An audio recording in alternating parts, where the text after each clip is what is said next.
Kesehatan Egy Sujana semakin membaik semenjak sowan ke Solo minta maaf ke Bapak Jokowi.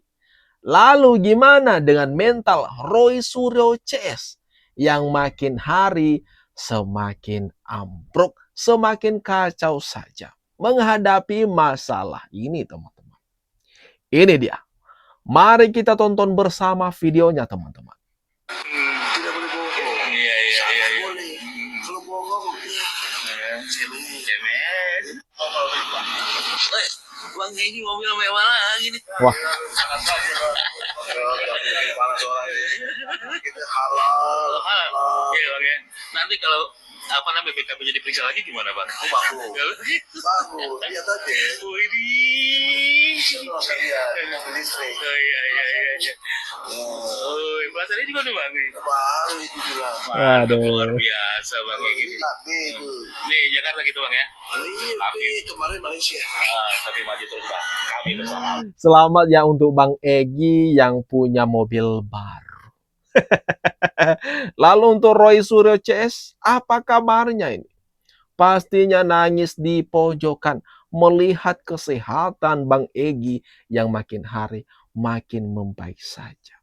Ini semenjak dia sowan ke Solo, ke rumah Bapak Jokowi, meminta maaf ke Pak Jokowi. Lalu kasusnya di SP3 dan menjadi restoratif justice. Biarin aja tuh. Mereka meributkan ijazah Bapak Jokowi. Bang Egy mah udah selamat. Udah kembali ke jalan yang benar. Dan aura mukanya pun berubah drastis. Menjadi lebih cerah. Ini gimana nih teman-teman? Kalau menurut pendapat kalian? Luar biasa. Saya agak terpaku, terbengong-bengong juga dengan teman seperjuangan saya. Karena sekamar. Kita safari dakwah. Bersama Bang Aka nih, Bang Ahmad Yasinudin. Bang Aka ya. Ini perjuangan dalam dakwah. Emang beliau sama-sama loh ya. Sama-sama kita juga ilmu balik.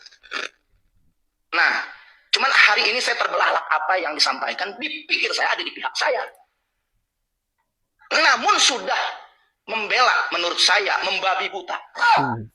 Membela membabi buta Panji ini dengan menghukumkan niat katanya niat baik. Tak dulu. Saya belum selesai. Saya izin, boleh moderator? Oke, Saya selesaikan dulu. Karena kenapa? Ada kaidah fikih. Nahnu naukum bil wahid wallahu yatawalla asyara'il. Kita hanya menghukumkan yang zahir yang terlihat. Tindak tanduknya, perkataan itu masalahnya hanya Allah yang tahu. Rasulullah diutus ke muka bumi ini bukan membongkar hati manusia. Kok bisa-bisanya seorang teman saya Ustaz bisa memvonis, bisa tahu hatinya yang namanya Panji Pragiwaksono ini luar biasa. Ini lebih di atas rata-rata kemampuannya. Luar biasa.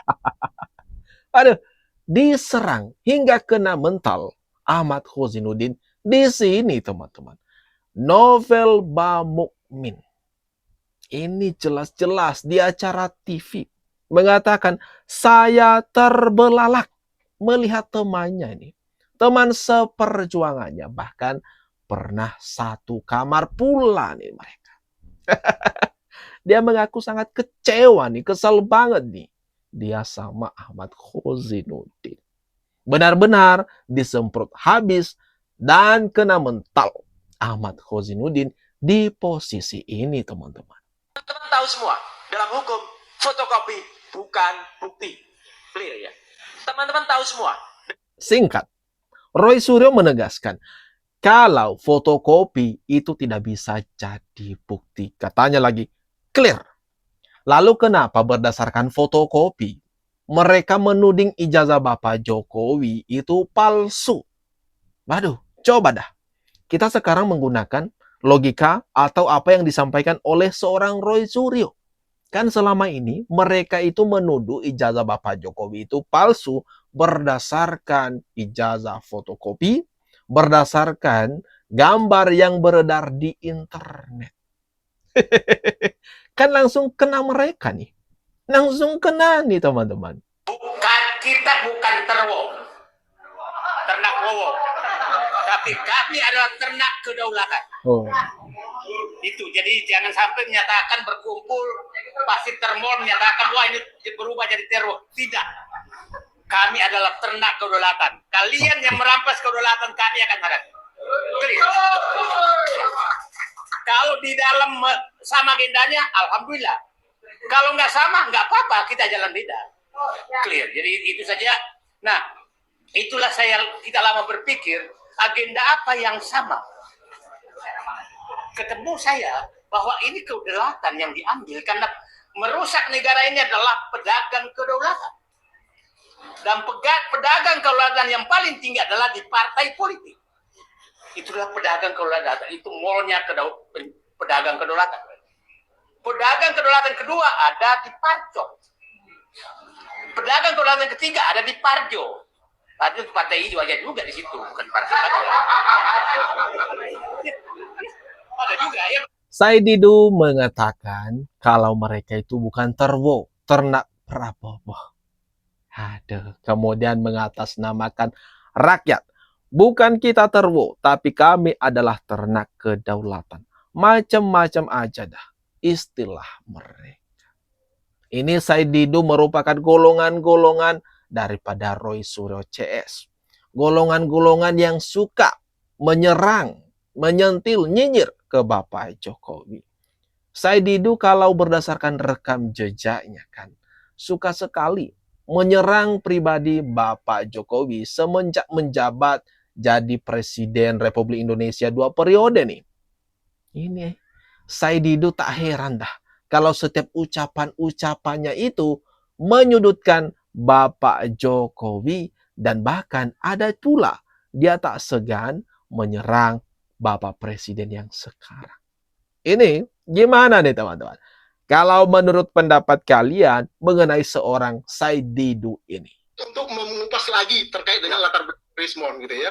Ya, biasakan. Rismon S1, S2-nya itu tidak ada hubungannya dengan komputer. Dia fokusnya di teknik kendali. Jadi ada konsentrasi di teknik elektro, UGM itu ada namanya teknik kendali atau controller.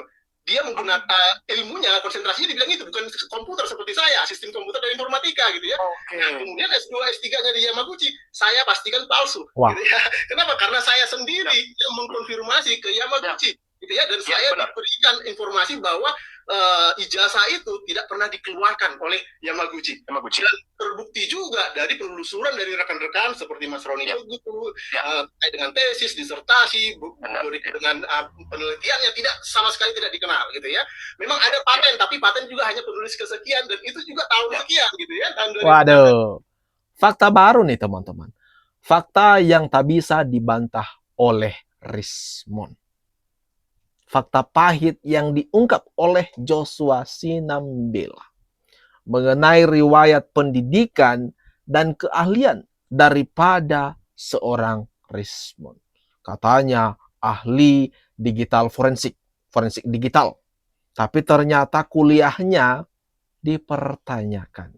Bahkan ditegaskan di sini kalau dia kuliah S2, S3 di Yamaguchi, Jepang itu dipastikan palsu. Waduh, kena nih. Rismon kena. Ini gimana kalau menurut pendapat kalian, teman-teman? Jangan lupa tinggalkan komentarnya di bawah, teman-teman. Ini kalau menang maunya sendiri. Kalau kalah maunya oposisi. PD-nya aja yang tinggi, IP-nya rendah. Begini, inilah yang sering saya nyatakan dimanapun. Kalian ini kalau menang maunya sendiri. Kalau kalah maunya oposisi.